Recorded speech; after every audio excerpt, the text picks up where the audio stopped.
Shalom, shalom. Berjumpa kembali bersama Bang Yuel Channel, guys. Mari sama-sama kita simak bumper dulu ya. Welcome to my channel. Subscribe, like, comment, and share ya guys. Thank you. Oke guys, kita kembali lagi bersama Bang Yuel di channel ini teman-teman. Teman-teman sekalian, Bang Yuel mendapatkan sebuah berita ya yang mantap jiwa ya, yang mau Bang Yuel share kepada kalian. Di mana ada politikus yang mengatakan begini kawan-kawan ya. Ini geli-geli gimana gitu ya. Nih kawan-kawan ya. HNW itu adalah Hidayat Nur Wahid ya. Bicara maraknya teror ke umat Islam jelang tahun politik. Wah, ini kan menarik teman-teman. Belum ya. Ini dia ya.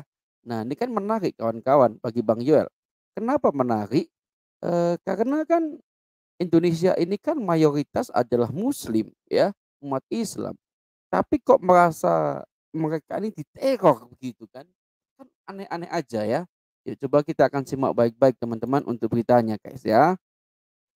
Di sini teman-teman ya.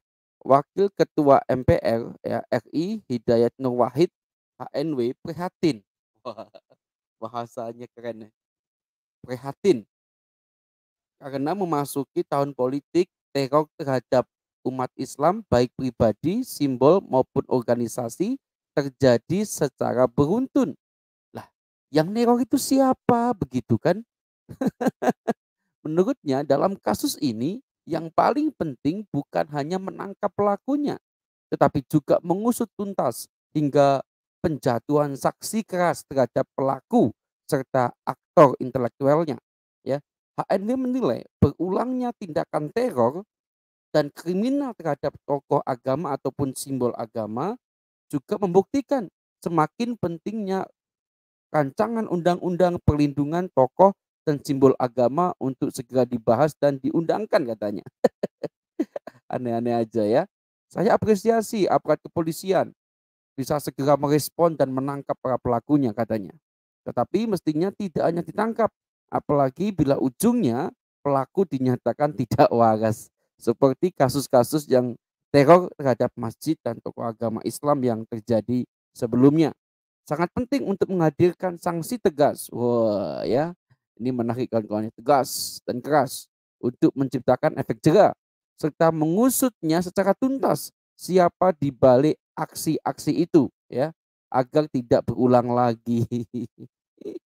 Aduh teman-teman yang dikasih Tuhan, kok ya apa ya, negara ini kan mayoritas Muslim, tapi kenapa HNW ini, Pak Hidayat Nur Wahid ini merasa diteror?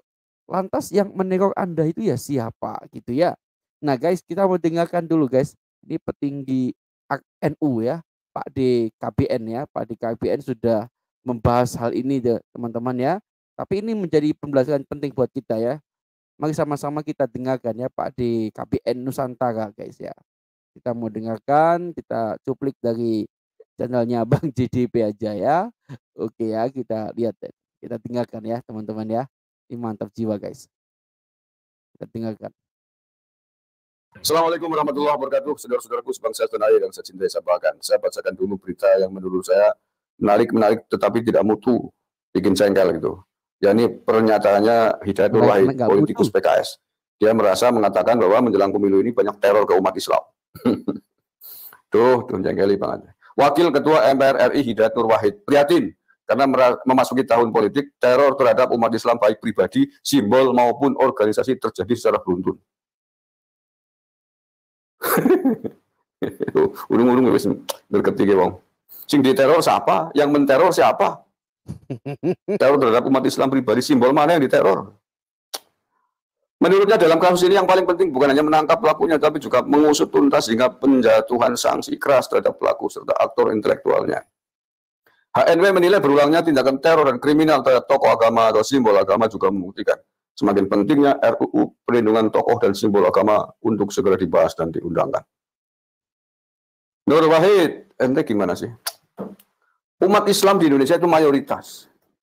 Kok bagaimana mungkin merasa terteror? Yang neror siapa? Yang diteror siapa? Mantap. Yang layak patut mengatakan sebagai kelompok terteror, kelompok yang diteror itu umat minoritas. Betul, Bang. Contohnya kelompok agama non-muslim, agama Kristiani di sejumlah tempat yang diteror, mau bangun gereja dilarang, Mantap. mau ibadah dilarang, dihalang-halangi katanya tidak ada izin, itu namanya teror. Dan yang menteror apa? Yang menteror siapa? Yang menteror umat Islam, oknum umat Islam, atau umat non-muslim terhadap Islam. Para teroris itu yang ketangkep oleh Densus 88 itu umat Islam atau umat non-muslim? Mungkin ngaca gitu loh. Saya muslim, saya umat Islam, tapi tidak merasa terteror oleh kelompok lain. Justru umat Islam hari ini banyak diteror oleh oknum umat Islam sendiri, umat-umat kelompok-kelompok intoleran, kelompok radikal, teroris-teroris itu yang suka kafir kafir, yang suka menyalahkan, menyesatkan umat lain, bahkan sesama muslim yang dianggap bertentangan, tidak jalan dengan mereka yang dikafirkan. Itu penterornya adalah oknum yang suka takbar takbir di jalan. Itu yang kamu harusnya tuduh itu. Faktanya begitu, yang ditangkap Densus 88 siapa itu? Itu umat Islam apa bukan? Itu kan orang-orang yang menyalahgunakan agama. Salah memahami agama sehingga kemudian mencemari nama baik Islam. Jangan menjadi maling teriak maling, begitu loh. Malah mau belanin bersembunyi di balik batu. Ada. Jangan mengkambing hitamkan kelompok lain untuk melindungi kelompokmu. Ya, Pak Nur. Ya, yang suka. Jadi itu fakta yang terjadi di Indonesia. Yang suka menteror adalah oknum-oknum orang-orang yang mengaku Islam, mengatasnamakan Islam, salah memahami Islam untuk melakukan gerakan-gerakan politiknya dengan cara-cara kekerasan, cara-cara radikalisme, bahkan terorisme. Itu tantangan kita hari ini.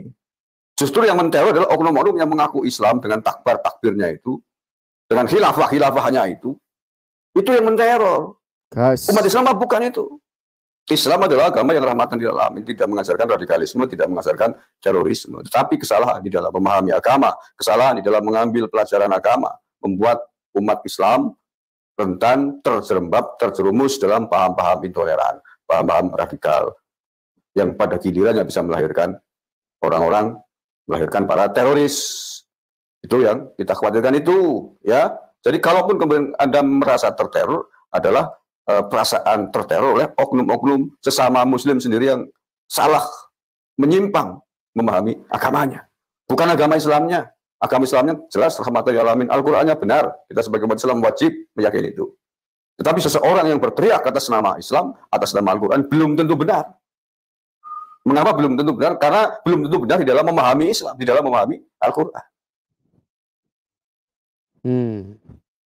Karena pemahaman orang pintar, orang alim berbeda dengan pemahaman orang bodoh.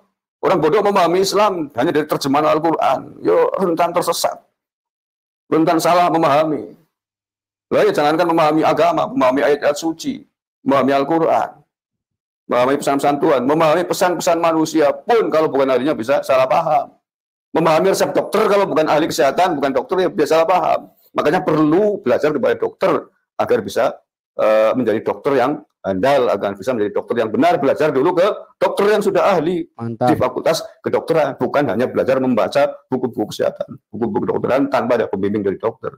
Itu nanti akan menjadi dokter gadungan kalau berani buka praktek, berani buka ceramah, pidato di mimbar kesehatan pakai baju dokter, ternyata bukan dokter, dokter palsu. Karena tidak pernah kuliah di fakultas kedokteran. Itu yang menteror tentang kehidupan manusia di bidang kedokteran. Kalau agama di bidang agama. Terima kasih. Assalamualaikum warahmatullahi wabarakatuh. NKRI harga mati. Ya, sahabat yang terkasih ya. Saya nggak tahu Bapak ini seorang ustadz atau... Ya, kawan-kawan ya. Jadi kita lihat bagaimana Pak DKBN ini mantap jiwa kalau bicara soal toleransi guys ya. Tapi walaupun begitu memang ada sedikit bagi Bang Joel itu pernyataan Pak DKBN ini benar juga ya. Yang mestinya melakukan aksi teror itu adalah mayoritas ke minoritas ya. Itu betul sekali ya teman-teman ya. Jadi aduh Pak D Hidayat Nur Wahid cobalah koreksi diri seperti yang disarankan sama Pak DKBN itu baru mantap jiwa ya. Oke guys, terima kasih sudah menyaksikan siaran ini teman-teman ya. Terus dukung Bang Joel dengan segala kekurangan dan keterbatasannya. Mari sama-sama kita terus berkiprah menyebarkan berita Injil itu ke seluruh dunia. Setiap kali tayangan-tayangan di Bang Joel pasti akan ada muncul ayat-ayat Alkitab, teman-teman ya. Itu gunanya apa? Supaya kita diingatkan juga bahwa firman Tuhan itu harus mengoreksi hidup kita ya, seperti dalam Roma pasal 12 ayat yang kedua. Janganlah kamu menjadi serupa dengan dunia ini, tetapi berubahlah oleh pembaruan budimu, sehingga kamu dapat membedakan manakah kehendak Allah, apa yang baik, yang berkenan kepada Allah. Oke teman-teman, kita jumpa lagi di video selanjutnya. Tuhan Yesus memberkati. Salam dari Bang Joel. God bless you guys.